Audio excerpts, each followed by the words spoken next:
Welcome to Becoming Limitless. This is the podcast for entrepreneurs who want to optimize their brain and their body with biohacking. I'm going to teach you how to eliminate brain fog and upgrade your health so you can have more productivity, energy, and growth in your business. I'm your host, Tanessa Shears. Let's jump in. Happy New Year and welcome back to the podcast. I can't even believe it. It's 2021. I am so ready for this year just because, 2020 was quite the year. I mean, in terms of with the pandemic and having all the shutdowns happen and having a baby, like my life looks a lot different today than it did last year. And I'm so excited to plan for this upcoming year and what I want to do with my business and how I want to be as a mom. There's just so many fun things that are happening. So I hope you are excited too and that you had a great New Year's Eve. Let's get started today. So today we're talking about something a little bit different. I'm doing more of a personal episode this time because I know at this time of year, we like to set goals and most of us like to set a health goal at this time of year. Some of us, want to drop a couple pounds. Some of us want to, have more activity in the gym or we want to eat a bit better.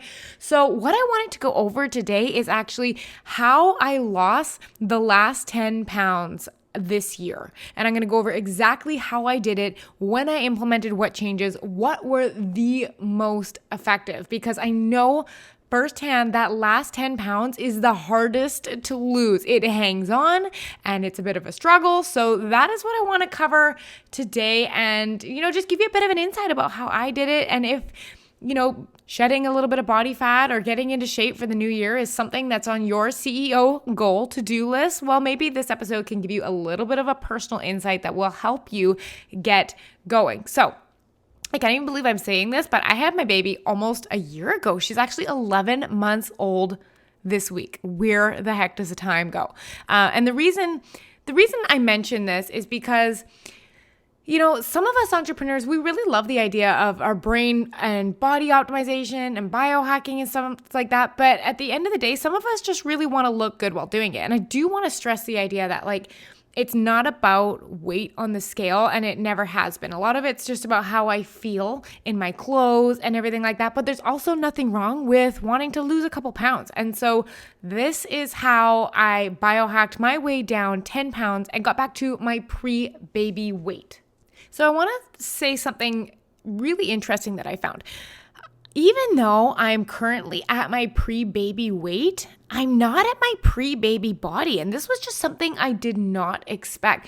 And so it might be something interesting if this is a journey you're on, that realizing that the end goal that you have set for yourself might look different than what you had planned. And that's totally okay. So for me, I had to go and buy the majority of my clothes brand new after baby, even though I got back to the exact same weight. I mean, except for my Lululemon. I have so much Lululemon in my closet and those clothing are like magic. I fit my Lulu pants from before pregnancy all the way up to 40 weeks. I even have a winter jacket that I was like, oh my gosh, this is a magic jacket. It fit me until 38 weeks pregnant, zipped up. And I have it on the other day and I'm like, oh my gosh, this zips up and it feels snug. Like, what is going on with this magic jacket? But I did have to go and buy all new clothes.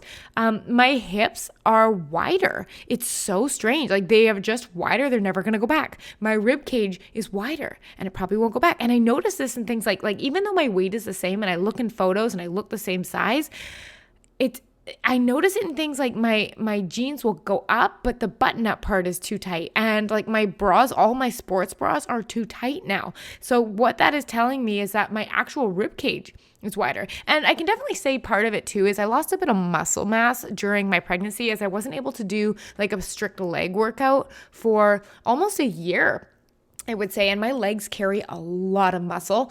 And I had really bad pelvic pain to the point where I couldn't walk more than 2,000 steps a day for the majority of my pregnancy. And it was very painful. And I had a lot of low back pain.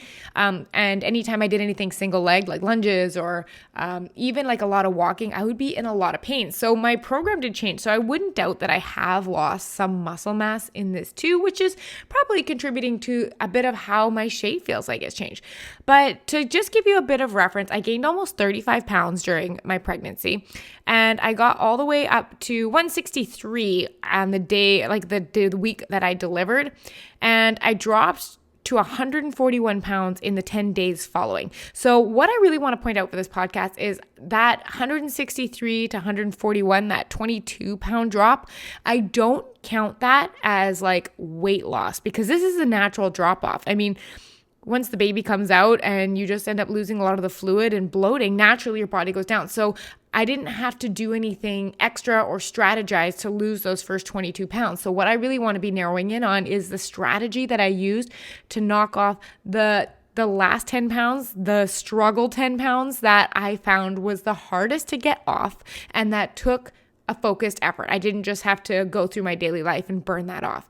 Now, I know that I'm focusing a lot on pregnancy, but this doesn't have to do with pregnancy. I mean, you could just be wanting to lose 10 pounds or 5 pounds or 20 pounds just for fun, right? But I do want to point out that I know some women lose a lot of weight just because they were breastfeeding, and I want to be the first person to say that was not me. Breastfeeding literally made no difference in the amount of weight that I lost. If anything, it probably made it a little harder for me, and I know everyone's experience is different, but I just wanted to say that so that you know that my experience is relatable and that it wasn't to do with just being able to breastfeed and lose those last 10 pounds. So on February 18th, that's kind of when I lost all that initial weight and I was weighing about 141 pounds and I stayed there until actually the end of April because my focus was really just on recovering and taking care of the baby. And I gave myself 2 months of that just to let my body be and not focus on, my health or anything like that, but really just focus on getting used to being a mom. So I call April 14th as my starting date. So baby was born February 8th. I felt like I really started saying, okay, I'm going to start getting back into shape. I'm going to start taking care of myself again and eating well and sleeping well. So that all started April 14th. And on that day, I was weighing in at 141.6 pounds. So I reached my starting weight, so what I was pre-pregnancy, at 130 pounds on September 25th. So it took me 5.5 months to lose that weight. And it's about just over 11 pounds. And it was just about 2 pounds per month. And I want to say that you don't have to have all of this time available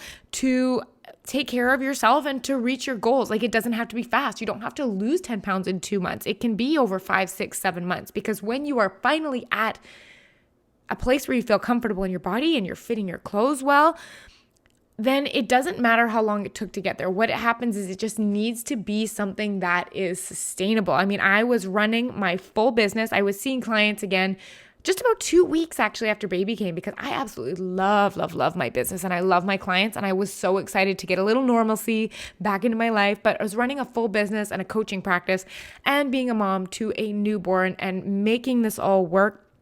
So I want you to know that it wasn't some kind of plan that had me in the gym 6 days a week and intermittent fasting and all these things like that, because that's just not what my life looked like. So you can totally do this with a plan that fits around your lifestyle. So there were 2 things that made the biggest difference. And I do want to just start this by saying that I have been in the weight loss coaching industry for a long time. I actually started as a personal trainer in 2013. Might have even been 2012 actually, but I was teaching fitness classes as far back as 2008. And I have been, helping people with weight loss. And so this is my area of specialty. And what I found is that during that time, there are things that work a little bit differently for everyone. So I'm going to give you the formula that worked for me. And there are 2 things that made the biggest difference. Number 1 is getting quality sleep. And number 2 is improving overall activity, and not exercise, funny enough. It's overall activity, meaning how active I am during a day, not how many workouts I get in a week. And I do want to say though that with my food, like during this time, I wasn't eating bad, because you cannot slim down and you cannot have a healthier body on a poor diet. So food is important, but I actually found, and I'm going to be sharing with you how I found this, that sleep and improving overall activity during a day were the 2 things that made the biggest difference to how my clothes were fitting and how I looked. So the very first thing I did was create a project plan for this goal to get down to 130, where I saw myself at the end of this goal. And if you don't know how to project plan your health, check back just on the last episode of this podcast, so the Becoming Limitless podcast. I talked all about how to create a specific project plan. Now, with this project plan, I started in the areas that I could fit into my lifestyle consistently first and didn't worry about being I didn't worry about being fancy or having, everything be complicated and all at once. I just started slow. So like I said, we started about in April. And for activity, my goal was I just want to walk 2 to 3 times per week. I just want to start. And my walks would be, moderate intensity. They'd be 45 minutes, an hour. So I was just looking at adding a little bit of activity in.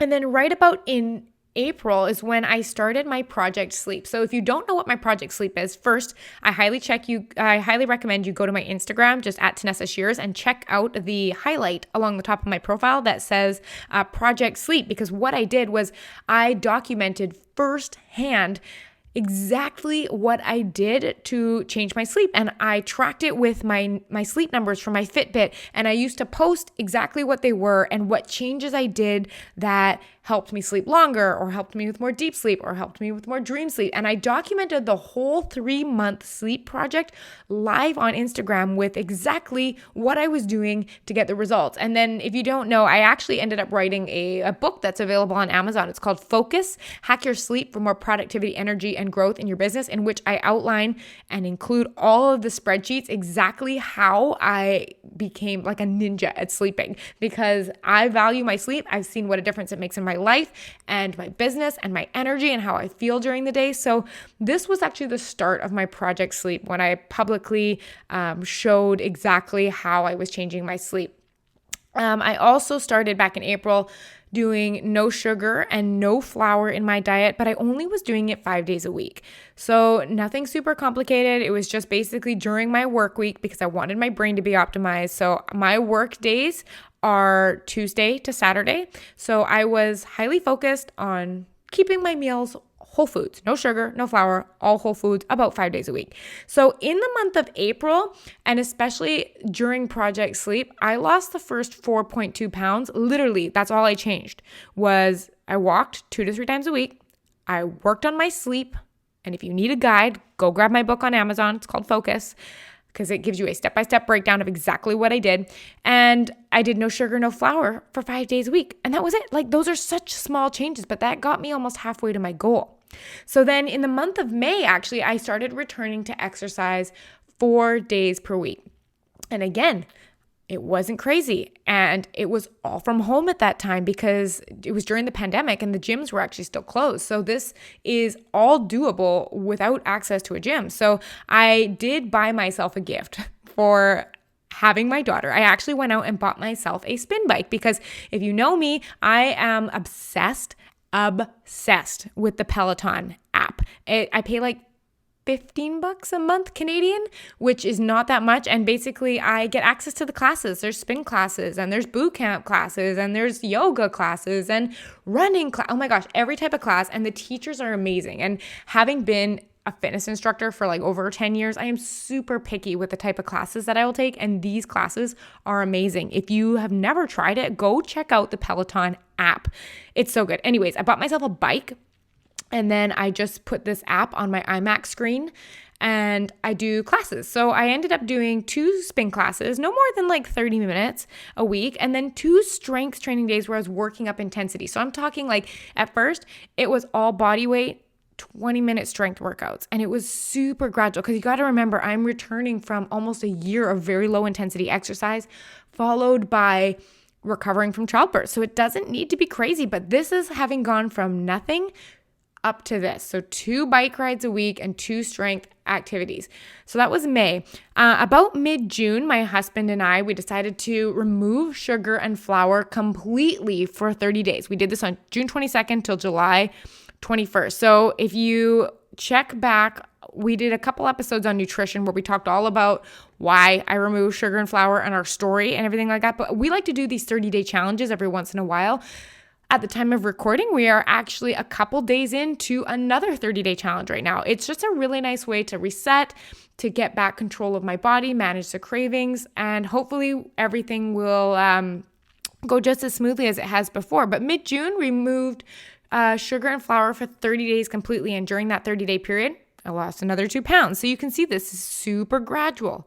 April was a bit of a fast start at 4 pounds. May, didn't really lose anything. June, lost another 2. And now we're getting into July. So July is when I started adding more intensity. I started doing walk-run classes. So I would do some walking and some running, kind of interval training because I was just getting back to it. We went back to doing, eating sugar and flour only 2 days a week. And then what I did was I returned to intermittent fasting in July. So one of the reasons that I kept a lot of carbohydrates and skipped out on the intermittent fasting a bit more towards the beginning of this journey is because my body needed the food early in the morning. Like breastfeeding makes you super hungry. And I really found that it was a way to help me feel energized in the morning. So I wasn't actually doing any type of intermittent fasting at the beginning. So in July, I returned to wide window intermittent fasting, which means that I basically ate for 12 hours and then didn't eat for 12 hours. So if you're not familiar with intermittent fasting, it basically just means you eat the same amount of calories as you would in a normal day, but you condense it into a 12-hour window. So if you normally eat 2,200 calories a day, you just eat it within a 12-hour window instead of spreading it out all over the day. Like for the most part, before I began intermittent fasting, like a couple years ago, I would, eat at 6 a.m. and then I would eat again at 10 and maybe again at 2 and then again for dinner and then a snack at night and maybe wrap up by 8 or 9 and I'd be eating, 13, 14, 15 hours a day. So I really like the fasting process, and we'll probably go over this in another episode because it really helps me feel clear. It allows my digestive system to have a break. And the other thing is it allows your brain to break down all of the cells that are no longer functioning properly anymore. It's called autophagy. It's actually a really neat process, but that's besides the point. I was doing a 12-12 window. So this would kind of look like, I'd eat at like 7 or 8 in the morning, and then I'd wrap up dinner at 7 or 8 at night.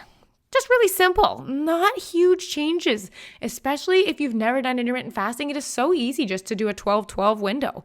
And it worked quite well for me. So that was in July, walk, run, sugar, flour 2 days a week, return to wide window intermittent fasting.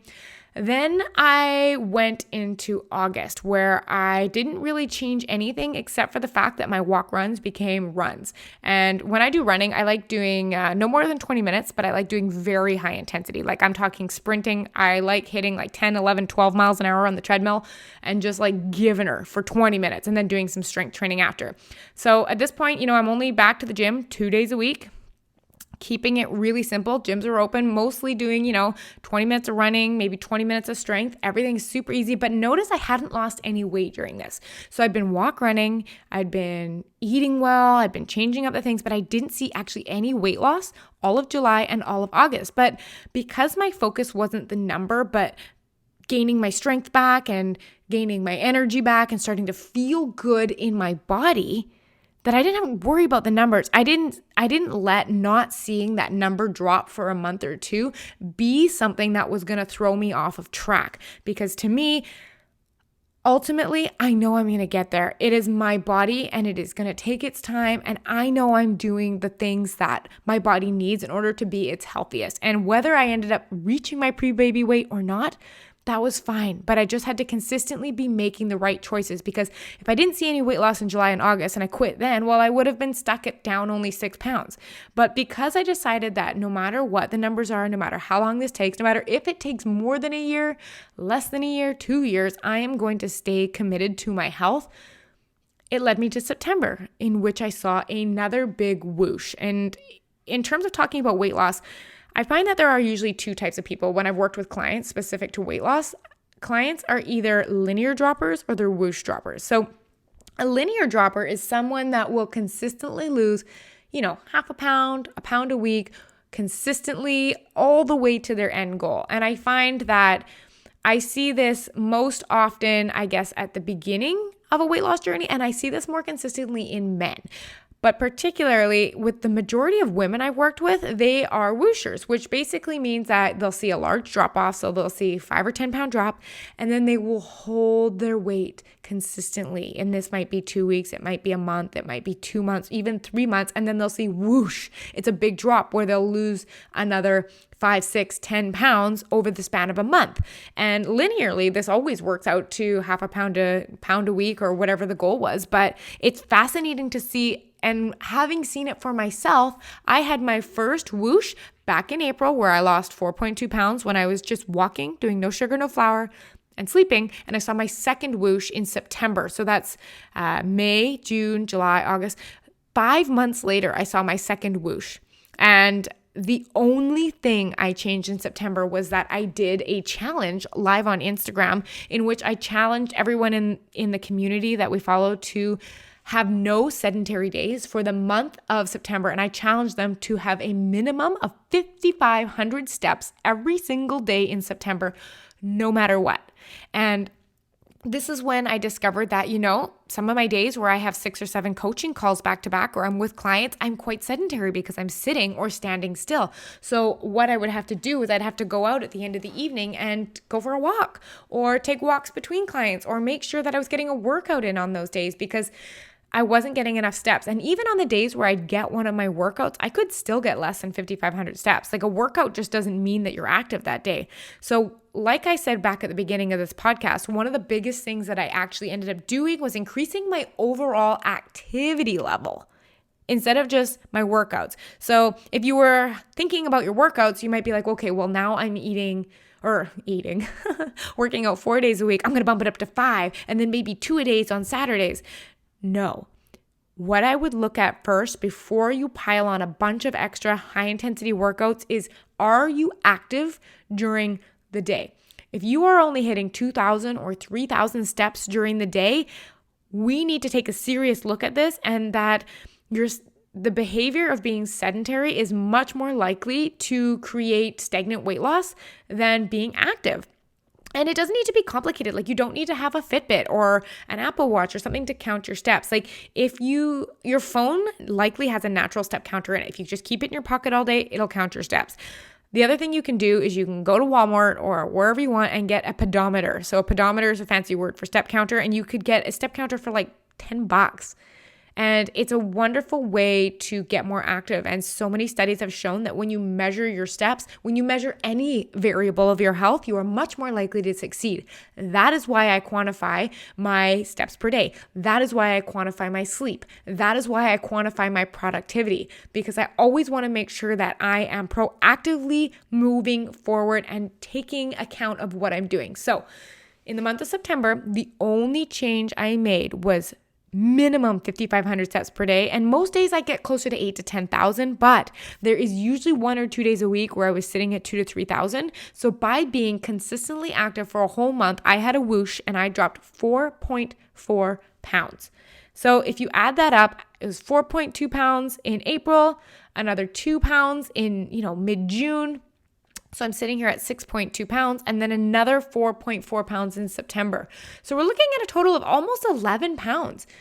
And the things that made the biggest difference were taking care of my sleep, number 1, and number 2, being more active consistently, not just about the workouts you're doing, but what you're doing every single day to keep your body moving the way we were designed to be. We weren't meant to be sitting all day. And I've talked about that on episodes before. So when it comes down to it, having experienced this weight loss journey firsthand, it wasn't about how many days a week you were in the gym. It wasn't about how many calories I was eating. It wasn't even about, how many grams of protein I was eating. It came down to whole foods at least 5 days a week, getting adequate 8 hours of sleep per night that was quality, and moving every single day. So our biggest takeaway, sleep, sleep, sleep. If you don't sleep, you're going to eat more during the day. You're going to move less during the day, and your body's going to be less sensitive to insulin. Insulin is that hormone that puts blood sugar into the muscle, liver, and fat cells, and your body is less sensitive to that. So we need to keep pumping out more insulin to do the same job, and this can actually lead to weight gain. The other thing is, if you don't sleep enough, your cortisol goes up. That's your stress hormone, and that leads to fat deposition around your midsection and also resistant weight loss. Sleep is non-negotiable when it comes to weight loss and when it comes to taking care of your body and to feeling your absolute best. My second takeaway, like I said, is increase your overall activity level. So that means no sedentary days. We're looking at minimum 5,500 to 6,000 steps per day. Number 3 big takeaway is I want you to think about removing inflammatory foods. This is what we did because we've talked about it on a previous episode. The glycemic variability is very important for fat loss. So if you're constantly eating foods that have your blood sugar go up, and then insulin brings it back down. And then blood sugar goes up when you eat again, and insulin brings it back down. If you're constantly on that roller coaster, it is going to be very difficult to lose body fat because your body is always going to be relying on easy to eat sugars that are available in the blood instead of actually accessing the stored fat that we have, which is the fat that we're trying to lose. So if we're also looking at removing inflammatory food, we can look back to episode 5 where we talked about oils that are creating inflammation and food tolerances, because if you are unable to lose weight or you're at a sticking point, it might be because there is something in your diet that is causing inflammation. So removing inflammatory foods is the third takeaway. My last takeaway for dropping your last 10 pounds or whatever the goal is you've set is to plan absolutely everything in advance. Leave nothing up to chance. This goes back to our last episode when we're talking about making a project plan. You should know what you're eating that week for your weekly food plan and know what meals you're going to be eating. And you need to know when you're going grocery shopping so that you don't skip it or you don't go to the grocery store and only buy half the groceries you need. We need to be planning any off-plan eats at least 24 hours in advance. So if I knew that there was a celebration coming up and I was going to want to have some cheesecake, I'm planning that in advance so that I know that my choices are not going to be emotional, in-the-moment food choices, that they are always in the interest of my growth and my long-term personal development, right? The next thing, we're planning in advance. So we have our food, we have off-plan eats, you're planning your workouts. And like I said, it doesn't have to be complicated. I just started with 2 to 3 1-hour walks a week. Keep it simple. And the fourth one is you need to plan for your sleep. And we did an episode all on the CEO night routine and creating a plan so that you have adequate sleep. Episodes 2, 3, and 4 are all about having an amazing sleep. So if you haven't listened to those, definitely go watch those or go listen to those. I guess you're not watching them if they're on a podcast. But so one last note that I wanted to mention is if we think about the linear weight gain and weight loss of my pregnancy, and I know that you might not have gone through pregnancy, but I just want you to use this as food for thought.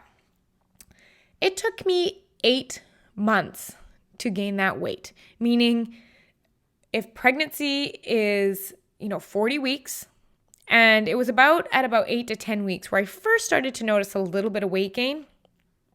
It took 8 months for that weight to grow, and it took 7 months to lose it. And I thought this was so interesting because it was almost the exact amount of time to take off that it took to put on. Now, I don't know exactly how much we can extrapolate this to a non-pregnancy weight gain, but what I really want you to understand on this is just to be patient with this process of changing your body.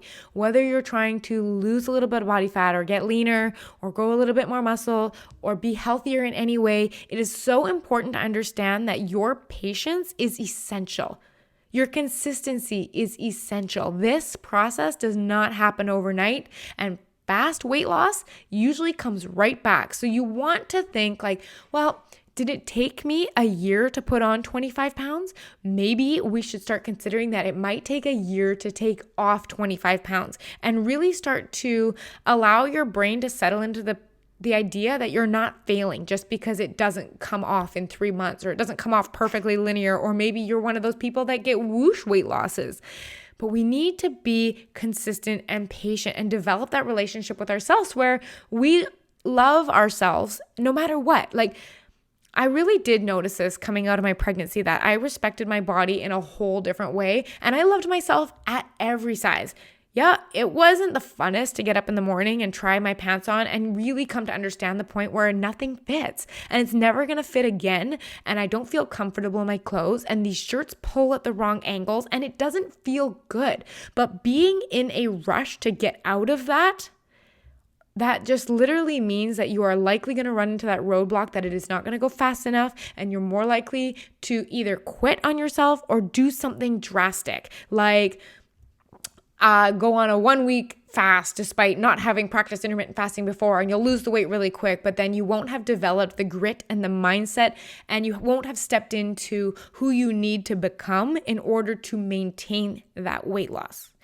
So I hope that has been really helpful and insightful in just how I did it, and to show you that it doesn't need to be crazy and over the top, and you don't need to be a slave to the gym and eating only broccoli in order to get to the body shape that you want to be in. It can just start slow. As long as you're planning it and you're adding it in one thing at a time, small changes yield big results over the long term. And just before we go, I have created one of my favorite resources to date. It's called 12 Ways to Biohack Your Energy. It is a guide that teaches you my 12 favorite biohacks to help you waking up highly focused with plenty of energy, and so you are super productive in your business. It is 12 biohacks which are going to leave you feeling clear and optimize your brain, and it is completely free. These are my favorite things to do with myself. They are my favorite things to do with my clients, and they are the biohacks that keep me my healthiest and my happiest. If you haven't checked it out yet, go download it for free. It's at TanessaShears.com/playbook. It's called 12 Ways to Biohack Your Energy. I will leave a link in the description. Otherwise, happy 2021. I am so excited to share this year coming up with you. If you have any topics that you would love to see on the podcast, I would love for you to send me an email or, find me on Instagram and send me a DM. I would love this podcast to be something that you go to as a resource that serves you and helps you grow as an entrepreneur physically, mentally, emotionally. And I want this to be that. So definitely feel free to reach out and let me know what would help you most. If you love this, don't forget to hit subscribe so you don't miss another episode. And if you wouldn't mind, head over to iTunes or wherever you listen to your podcast and leave a review. I would love to hear your honest feedback. It really helps me reach more people and make a bigger impact in the lives of other CEOs who are trying to optimize their brain. I hope you have an absolutely wonderful 2021. We'll see you next week. Bye. Ready to begin each day feeling energized and focused? I'd love to work with you one-on-one. In my Becoming Limitless program, you're going to learn how to optimize your brain and body with science and biohacking so you can be highly productive and grow your business faster. Join me over at TanessaShears.com/work with me. I'll see you there.